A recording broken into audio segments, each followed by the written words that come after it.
আমরা কয়দিন আগে কিছু বিড়ালের পিকচার দেখছিলাম না, অনেক ভাইরাল ছিল। ওই যে একটা বিড়াল মাছ নিয়ে দৌড়াচ্ছে চুরি করে, দেন পিছনে মানুষ দাঁড়াচ্ছে, দেন বিড়ালটাকে পুলিশ ধরে ফেলছে, তারপর বিড়াল এখন জেলের মধ্যে, তারপর বিড়াল ছাড়া পেয়ে এখন ভালো হয়ে গেছে, বিড়াল এখন নামাজ কালাম পড়তেছে, তসবি গুনতেছে। এরকম কিছু পিকচার আমরা দেখছিলাম, অনেক কিউট পিকচার ছিল, আমি নিজের ফেসবুক কলেও শেয়ার করছিলাম। তো ওই যে বিড়ালটা, এটা কিন্তু পৃথিবীতে এক্সিস্ট করে না, অর্থাৎ ওই বিড়াল কিন্তু পৃথিবীতে নাই, এরকম কোনো বিড়াল নাই। এটা কিন্তু সম্পূর্ণ এআই দিয়ে তৈরি করা, আর্টিফিশিয়াল ইন্টেলিজেন্স দিয়ে তৈরি করা। অনেকে হয়তো এটা জানেন, বাট কীভাবে অ্যাকচুয়ালি এই টাইপের পিকচার তৈরি করা হয়, শুধু বিড়াল না, আপনি চাইলে যে কোনো কুকুর, বিড়াল, যে কোনো প্রাণী কিংবা যে কোনো কিছু, শুধু প্রাণী না, যে কোনো এলিমেন্ট, যে কোনো সব কিছু আপনি এআইয়ের মাধ্যমে জেনারেট করতে পারবেন, এআইয়ের মাধ্যমে আপনি ফটো তৈরি করতে পারবেন। আমার কম্পিউটার স্ক্রিনে যে আপনাকে দেখাচ্ছি যে অ্যাকচুয়ালি এআই দিয়ে কীভাবে এই টাইপের পিকচার তৈরি করা হয়। আমরা আজকে ইউজ করবো HitPaw ফটো এআই। এটা বেসিক্যালি একটা এআই বেসড সফটওয়্যার, যেটা দিয়ে শুধুমাত্র আপনি পিকচার জেনারেট না, আরও অনেক টাইপের কাজ করতে পারবেন। যেমন পিকচারের ব্যাকগ্রাউন্ড রিমুভ করতে পারবেন সম্পূর্ণ এআই দিয়ে, জাস্ট এক ক্লিকেই। কোনো অবজেক্ট রিমুভ করতে পারবেন কিংবা পিকচার কোয়ালিটিফুল করতে পারবেন। এগুলো সব কিন্তু এই একটা সফটওয়্যার দিয়ে তৈরি করা হয়।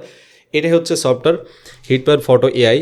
এখানে সব থেকে ইন্টারেস্টিং যেটা লাগছে আমার কাছে সেটা হচ্ছে এআই জেনারেটর, অর্থাৎ ওইখানে আমরা পিকচার, এই টাইপের পিকচার তৈরি করতে পারবো। সাপোজ বিড়ালের পিকচার, কুকুরের পিকচার, এই টাইপের পিকচার তৈরি করা যায়। এখানে আরও কিছু ফিচার আছে যেগুলো অনেক বেশি ইন্টারেস্টিং প্লাস ইফেক্টিভ, আপনার প্রফেশনাল কাজেও লাগতে পারে। তো সেগুলো একটু ধৈর্য সহকারে দেখুন, অনেক ইন্টারেস্টিং একটা সফটওয়্যার। তো প্রথমে আমরা এআই জেনারেটর এখানে ক্লিক করব। খুবই সিম্পল একটা সফটওয়্যার, সবাই পারবেন, যদি পিসি থাকে আপনি নিজেই এই কাজগুলো করতে পারবেন। এখানে জেনারেট এআই ইমেজ, এখানে ক্লিক করবেন। এখানে অনেক স্যাম্পল দেওয়া আছে যে অ্যাকচুয়ালি আপনি কীভাবে কাজ করতে চান কিংবা কোন টাইপের পিকচার বানাইতে চান। তো আমরা বেসিক্যালি এই টাইপের কোনো টেমপ্লেট নিয়ে কাজ করব না, আমরা করব নিজের মতো করে পিকচার তৈরি করব। আমার যেটা লাগবে সেটা জাস্ট বলবো এখানে, এআই কিন্তু আমার জন্য পিকচার তৈরি করে দেবে। সেটা করার জন্য আপনাকে কী করতে হবে, নিচে দেখুন এন্টার প্রম্পট, এখানে আপনাকে প্রম্পট দিতে হবে। এখানে কিছু এক্সাম্পল দিয়ে রাখছে তারা, তো আমরা তো এইগুলো দেবো না, আমরা এখান থেকে ক্রসে ক্লিক করে কেটে দেবো। আমরা অ্যাকচুয়ালি কী টাইপের পিকচার চাই, আমরা ওই যে বিড়ালের পিকচার চাই, মাছ নিয়ে দৌড়াচ্ছে এই টাইপের। তো আমরা সাপোজ বিড়াল হচ্ছে মাছ, বিড়াল মাছ খাচ্ছে, এই টাইপের কিছু একটা কমান্ড আমরা দিয়ে দিই, ক্যাট ইটিং ফিশ, এই কমান্ডটা দিয়ে দিলাম জাস্ট দেখার জন্য। দেন আমরা এখান থেকে জেনারেটে ক্লিক করবো। একটু সময় নেবে কিন্তু, হ্যাঁ, প্রথমে আপনি যখন ইনপুট দেবেন তখন ব্যাকগ্রাউন্ডে একটা প্রসেস হয় যে আপনি যেটা ইনপুট দিলেন সেটা তৈরি হয়, তো একটু সময় নেবে। এই যে দেখুন এখানে কিন্তু দুইটা পিকচার চলে আসছে অলরেডি, বিড়াল মাছ খাচ্ছে এবং পাশে বিড়াল, জানি না এটা কী ধরনের পিকচার দিল। যাক, এটা কিন্তু এআই দিয়ে তৈরি করা, এরকম কোনো রিয়েল কোনো পিকচার না এটা। এখন আপনার যদি এই টাইপের পিকচার পছন্দ নয়, সাপোজ আপনি যেটা অ্যাকচুয়ালি চাচ্ছেন সেটা আসলো না, আপনি কী করবেন, আবার জেনারেটে আবার ক্লিক করবেন, তাহলে আবার নতুন করে কোনো পিকচার চলে আসবে। খুবই সিম্পল, আপনার যেরকম দরকার জাস্ট আপনি কমান্ডটা ওই টাইপের দিবেন। আপনি যত ভালো করে কমান্ড দিতে পারবেন, অ্যাকচুয়ালি এআইকে যত ভালোভাবে আপনি বুঝাইতে পারবেন, তত আপনি ভালো আউটপুট পাবেন। একবারে স্পেসিফিক করে কমান্ড দিবেন যে আমার এইটা চাই। তো দোকানদারকে যে যদি বলেন যে আমার চাল চাই, তো চাল চাইলে কিন্তু বিভিন্ন টাইপের চাল আছে। আপনি যদি বলেন যে না আমার মিনিকেট এই মডেলের চাল, মডেল হয় না কি যেন বলে, যাই হোক ওই টাইপের চাল চাই, তাহলে কিন্তু সে কিন্তু স্পেসিফিক ওইটা দিতে পারে। বাট আপনি যখনই বলবেন আমার চাল চাই, তখন কিন্তু দোকানদার জিজ্ঞাসা করবে যে কোন চাল চাই আপনার। হ্যাঁ, তো ঠিক সেরকম আপনি যত ভালোভাবে কমান্ড দিতে পারবেন, তত এআই বুঝতে পারলে আপনাকে সেইভাবে আউটপুট দেবে। দেখুন এখানে কিন্তু আরও দুইটা পিকচার চলে আসছে। এখন এই পিকচার চাইলে আপনি ডাউনলোড করে নিতে পারেন, এখান থেকে রেজুলেশন সেট করে দিতে পারেন। আপনি যদি আরও বেশি কোয়ালিটিফুল পিকচার চান, এখানে এই রেজুলেশন আপনি সেট করে দিবেন, দিয়ে জাস্ট এখান থেকে ডাউনলোড করবেন। কোথায় ডাউনলোড করবেন সেটা আপনি এখান থেকে সেট করে দিতে পারেন। এই গিয়ার আইকনে ক্লিক করবেন, দেন এই অ্যারোতে ক্লিক করবেন। আপনি যদি ডেস্কটপে সেট করতে চান, জাস্ট ডেস্কটপে ক্লিক করবেন, সিলেক্ট ফোল্ডার, দেন এখান থেকে ডাউনলোড, এই যে ডাউনলোড, তাহলে কিন্তু ডেস্কটপে সেভ হয়ে যাবে। দেখুন সেভ হয়ে গেল, এই যে পিকচার চলে আসছে, ঠিক আছে। এবং পিকচারগুলো কিন্তু অনেক কোয়ালিটিফুল, আপনি এখানে দেখতেই পাচ্ছেন। এই হচ্ছে বিড়াল মাছ খাচ্ছে, এটা বেসিক্যালি এআই দিয়ে তৈরি করা। এখন আপনি চাইলে বিড়াল মাছ নিয়ে দৌড়াচ্ছে কিংবা কুকুর, আচ্ছা আমরা একটা কাজ করতে পারি, কুকুর মাছ খাচ্ছে, কুকুর বেসিক্যালি মনে হয় মাছ খায় না, ডগ ইটিং ফিশ, না কুকুর মাছ খায়, দেখি এটা দিয়ে দিই। আচ্ছা কুকুর কি মাছ খায়?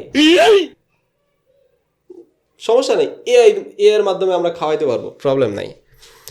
কুকুররা এখন মাছ খাওয়াবো, তো আমরা কুকুরকে মাছ খাওয়াইলাম। এই যে দেখুন দুইটা পিকচার চলে আসছে যেখানে কুকুর মাছ খাচ্ছে। আপনি আর যদি এই পিকচার পছন্দ না হয়, আপনি আবার জেনারেট করবেন, আবার নতুন পিকচার চলে আসবে।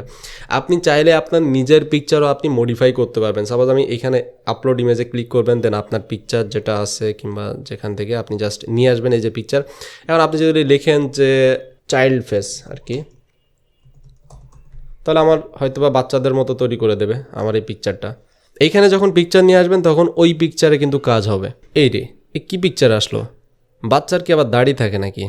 যাই হোক, আমি যদি আবার নেক্সট টাইম কমান্ড দিই যে রিমুভ মাই বিয়ার্ড, হ্যাঁ, তাহলে কিন্তু আমার দাড়ি চলে যাবে। তো এই টাইপের আপনি কমান্ড দিয়ে দিয়ে এরকমভাবে তৈরি করতে পারেন। বাট আমাকে বাচ্চা তৈরি করছে, দাড়ি সহ বাচ্চা অ্যাকচুয়ালি। ওকে, তো এটা তো দেখালাম। আরও কিছু ইম্পর্টেন্ট ফিচার আছে যেটা দেখুন এআইয়ের মাধ্যমে অ্যাকচুয়ালি কী করা যায়। আমি এখানে কেটে দিলাম। এই যে অবজেক্ট না, আগে রিমুভ ব্যাকগ্রাউন্ডটা দেখায় যে কীভাবে আপনার ব্যাকগ্রাউন্ড রিমুভ করবেন। তো আমি স্টার্ট রিমুভ এখানে ক্লিক করার পরে আমার কোন ফটোর ব্যাকগ্রাউন্ড আমি রিমুভ করতে চাই আমি সেটা এখান থেকে সিলেক্ট করে দেবো। জাস্ট এখান থেকে সাপোজ আমার ক্রিয়েট খেলার একটা পিকচার আমি এখানে ইম্পোর্ট করে দিলাম, তাহলে আমার ব্যাকগ্রাউন্ড রিমুভ প্রসেসিং শুরু হয়ে যাবে। এই যে দেখুন আমার ব্যাকগ্রাউন্ড কিন্তু রিমুভ হয়ে গেছে এখানে। আপনি চাইলে এটা সেভ করে নিতে পারবেন, কিংবা চাইলে আপনি ব্যাকগ্রাউন্ডে অন্য কোনো কালারও অ্যাড করতে পারবেন। এখানে ব্যাকগ্রাউন্ড কালারে ক্লিক করবেন, দেখুন ব্ল্যাক এই যে, এবং চাইলে আপনি ট্রান্সপারেন্টও রাখতে পারেন। আমরা ম্যাক্সিমাম টাইম ট্রান্সপারেন্ট রেখে অন্য জায়গায় ইউজ করি। তো সেটা করার জন্য জাস্ট এক্সপোর্টে ক্লিক করবেন, এখানে সিলেক্ট করে দিবেন কোথায় আপনি সেভ করতে চান, ঠিক আছে। এখানে জাস্ট অ্যারোতে ক্লিক করে আমি জাস্ট ডেস্কটপে সেভ করবো, সিলেক্ট ফোল্ডার, দেন এখানে এক্সপোর্ট করে দেবো। তাহলে কিন্তু আমার এটা এই যে এক্সপোর্ট হয়ে গেল, এটা কিন্তু ডেস্কটপেই। ফোল্ডারে ক্লিক করলাম, এই যে চলে আসছে। তো এইভাবে বেসিক্যালি দেখুন এটা কত সুন্দর করে রিমুভ করে ফেলছে। হ্যাঁ, তো এইভাবে আপনি ব্যাকগ্রাউন্ড রিমুভ করতে পারবেন। ওকে, আরও একটা জিনিস দেখাই, মজার কিছু জিনিস আপনাদেরকে দেখাচ্ছি আজকে। আরেকটা জিনিস হচ্ছে আপনি চাইলে যে কোনো অবজেক্ট রিমুভ করতে পারবেন। এখানে অবজেক্ট রিমুভে ক্লিক করবেন, স্টার্ট রিমুভ। এখানে আপনি যে ফটোর অবজেক্ট রিমুভ করতে চান, অবজেক্ট কিংবা পার্সন, যে কোনো কিছু আপনি সাইড ফাইড থেকে রিমুভ করে দিতে পারেন। সাপোজ আমি এই পিকচারটা নিয়ে আসলাম, পিকচারটা চলে আসছে। এখানে দেখুন আমি চাই যে এই পাশের যে ছেলেটা আছে, এটা হচ্ছে ফুটবল খেলার একটা পিকচার ছিল আমার। তো আমি সবসময় দেখাইছি যে আমার নিজের পিকচারে কীভাবে অ্যাকচুয়ালি কাজ করবো। অনেক সময় দেখা যায় যে অনেক জায়গা থেকে আমি ডাউনলোড করে যদি আপনাকে দেখাই তাহলে হয়তো বা আরও ভালোভাবে কাজ করা যায়, তো কারণ অনেক এইচডি ফটো পাওয়া যায়। ওটা দেখালে ঠিক অ্যাকচুয়ালি রিয়েলিস্টিক একটা ভাব আসবে না, তাই না? তো আমি একে রিমুভ করে দেবো। রিমুভ করার জন্য জাস্ট আপনি বিভিন্নভাবে সিলেক্ট করতে হবে। তো সিলেক্ট করার জন্য এখানে ডিরেক্ট আপনি এইভাবেও সিলেক্ট করতে পারেন। আর সব থেকে ভালো হয় হচ্ছে আপনি যদি তাকে এরকম মানে ব্রাশ ইউজ করে, এই যে ব্রাশ ইউজ করে আপনি এইভাবে সিলেক্ট করেন, ঠিক আছে। তো আমি অত ধৈর্য নাই আমার, সো আমি এখান থেকে জাস্ট এইভাবে সিলেক্ট করলাম, দেন প্রিভিউতে ক্লিক করলাম। দেখুন এটা কিন্তু টোটালি ধাম করে রিমুভ হয়ে যাবে। এবং মেইনলি হচ্ছে রিমুভ তো এমনি করা যায়, কিন্তু মেইন হচ্ছে আমার যে সাবজেক্টটা আছে, আমি যে প্লেসটা তো আর রিমুভ করবো না, তাহলে আমার প্লেসটা কি ঠিকঠাক মতো থাকবে কিনা। চলুন দেখা যাক প্লেসটা অ্যাকচুয়ালি ঠিকঠাক মতো থাকে কিনা। দেখুন আমার এই পাশ থেকে কিন্তু সে রিমুভ হয়ে গেল, এবং এইখানে অ্যাকচুয়ালি দেখে বোঝা যাচ্ছে যে এইখানে একজন ছিল আদৌ। এখানে কি কোনোভাবে বোঝার উপায় আছে?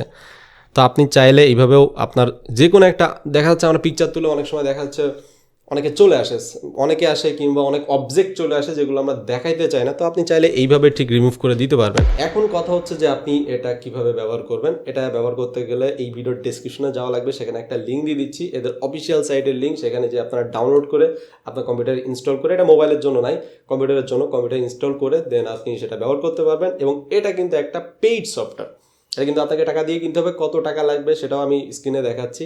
এটা হচ্ছে তাদের রেট, খুব বেশি একটা না। যদি আপনার এটা কাজে আসে, আপনার যদি প্রয়োজন আসে, এই টাইপের কাজ যদি আপনার দরকার হয়, দেন আপনি কিনতে পারেন। আদারওয়াইজ মনে হয় না টাকা খরচ করার দরকার আছে আপনার। সো আপনি একটা টেস্ট নেওয়ার জন্য, জাস্ট একটা ফ্লেভার নেওয়ার জন্য আপনি চাইলে ট্রায়াল ভার্সন ইউজ করে দেখতে পারেন যে অ্যাকচুয়ালি কতটুকু কাজ করে। আমি যে কাজগুলো করলাম, এআই যে জেনারেটর, ওটা আমার কাছে খুবই ভালো লাগছে। আপনার কাছে ভালো লাগছে কিনা একটু কমেন্টে জানাবেন। ওই যে পিকচার জেনারেট করতে হয়, ওইটা একটু টেস্ট করে দেখেন যে কেমন লাগে। আমি ডেসক্রিপশনে লিঙ্ক দিয়ে দিচ্ছি, সব কিছু লিঙ্ক আমি ডেসক্রিপশনে দিয়ে দিচ্ছি। আর ভিডিও ভালো লাগলে ভিডিওতে লাইক দিতে ভুলবেন না। এরকম ভিডিও আসতেই থাকবে, নতুন নতুন সফটওয়্যার, নতুন নতুন টিপস ট্রিক্স অ্যান্ড নতুন নতুন পদ্ধতি আপনাদের সামনে নিয়ে আসতে থাকবো। ভালো থাকবেন সবাই, সুস্থ থাকবেন। আর ভিডিও ওই যে বলে দিয়েছি তো।